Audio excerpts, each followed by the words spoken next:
I'm a nurse. Last night, I saw something strange on the ER security camera. I was sitting at the nurse's station, reading trashy tabloids and drinking coffee, when Olga, the other nurse on duty, poked my arm. "The little girl escaped," she said with a giggle. "What?" She pointed to the security camera feed. Little Madeline was standing in the hallway, her image grainy and pixelated. We'd admitted Madeline at 8:23 p.m. A little girl, no more than 6, her face covered in blood. She'd taken a nasty fall down the stairs. Dr. Thompson was worried she might develop a subdural hematoma, so we were keeping her overnight. "Oh no, she shouldn't be up." I paused, leaning towards the monitor. "And where'd you get those clothes?" She wasn't wearing the hospital gown we'd put her to bed in. No, she was wearing a black dress, white stockings, and shiny black shoes, as if she were all dressed up for church or a funeral. And she kept whipping her head back and forth, as if expecting someone to come down the hallway. "Well, are you going to go get her or not?" Olga said, looking up from her phone. Yeah, I'll get her." I pushed the chair out, leapt up, and speed walked down the hallway. "Madeline?" I called as I rounded the corner. "Madeline..." My breath caught in my throat. There was no one there. I walked up to her room. "Madeline?" I called, poking my head in. She was sleeping peacefully in bed, in her hospital gown, with her IV still attached. Weird. I walked back to the nurse's station. I couldn't help but feeling a bit unsettled. I know kids sometimes do freaky shit. There's no way a 6-year-old could reattach an IV. I plopped back down at the nurse's station. Olga raised her eyebrows at me. "You found her?" I leaned towards her and lowered my voice. "This is going to sound really weird, but I don't think she ever got out of bed." "Ooh, spooky," she said with a grin. "Maybe she's possessed by that slime thing you wouldn't shut up about last week," she said, back to texting. I narrowed my eyes at her. "That's not something to joke about." "Oh really? What are you going to do? Murder me?" She held up her hands in front of her. "I'm so scared." I rolled my eyes and turned back to reading about the half-mermaid that apparently washed up on the shores of Lake Erie. I can't believe people actually believe this stuff, I thought. It was 3:40 a.m. when it happened again. I happened to look up the hallway, and the security monitor caught my eye. Madeline was standing just outside her door, in her dress and stockings. Except, she looked scared this time. "Look, it's Madeline again," I said, poking Olga. As I said it, one of the lights flickered out at the far end of the hallway. The video feed grew darker. Olga looked up from her texting. Who was she even texting after 3 a.m.? Ugh. And followed my gaze. "Oh, it's the little demon girl again." I narrowed my eyes at her. "If you think all this is so funny, you go check on her." Her eyes widened a bit. Okay?" She slowly got up, taking as long as humanly possible.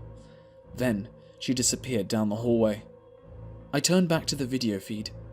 Another light had gone out at the end of the hall. The video was darker and grainier now, but I could still make out Madeline's little form standing in front of the room, barely more than a silhouette. Click! Another light went out. Then another, and another. The hallway was quickly engulfed in darkness, until the only light on was the one above Madeline's door. "Well, crap," I muttered to myself. "We're going to need an electrician." I drank the last dregs of my iced coffee. When I put the cup down, I saw it. My blood ran cold. It was a shadow, a grainy, pixelated silhouette, rolling and shifting in the darkness. At first, I thought it was Olga, coming from the end of the hall. It wasn't. It was too tall, stretching from the ceiling to the floor. Too thin. No offense, Olga. I leaned into the monitor. What the hell? The shadow got darker, larger. It slowly bled out of the darkness and into the light of the hall, right next to Madeline. It was so dark and subtle, I thought it might just be some trick of the camera, some error of the low light. But Madeline saw it too, because she was backing away, stretching her arms over the open hospital room door, shaking her head violently. The shadow advanced. Beep, beep, beep. My eyes snapped away from the security system to the nurse's console. No. Madeline's vitals were plummeting. Her heart rate, blood pressure. I shot up and sprinted down the hallway. Olga had just gotten there, her hand on the doorknob. Half the hallway was dark, just like the feed, but no tall shadow like I'd seen, and no Madeline standing in the hallway. "Call Dr. Thompson!" I screamed. "She's in trouble!" I flew past her into the room. Madeline lay still and motionless on the bed. Her heart had stopped. I ran over, started CPR. Come on, I screamed internally. "Please don't take her from us, please." Blip, blip, blip. Her heartbeat returned just as Dr. Thompson rushed in. I fell against the wall and began to sob. We kept Madeline in the hospital for a few more days, but I don't think we needed to. She seemed to recover quickly. As I checked her vitals to release her, I'd nearly forgotten all about the shadow. "How are you feeling?" I asked her as I took her blood pressure. "Great," Madeline said. She turned to her parents. "She saved me." "Oh, it was nothing." She glanced at me. "Not you," she said condescendingly. "Maggie." "Maggie?" I furrowed my eyebrows at her. Ungrateful little kid. "Who's Maggie?" Madeline's mother uneasily stared at the floor. Her father wrapped an arm around her and coughed strangely. "Okay then." "You're all set," I said, ripping off the blood pressure cuff. "Yay!" she squealed. She grabbed her mum's hand, and the two of them walked into the hallway, but the father stayed behind. "Thank you so much for everything," he said with a smile. "As I understand it, you saved Madeline's life." "No, that was Maggie," I said, rolling my eyes. He coughed again, strangely. The curiosity bit into me. Completely overstepping my bounds as a nurse, I asked, "Who's Maggie? Her imaginary friend?" He sighed heavily. Sort of.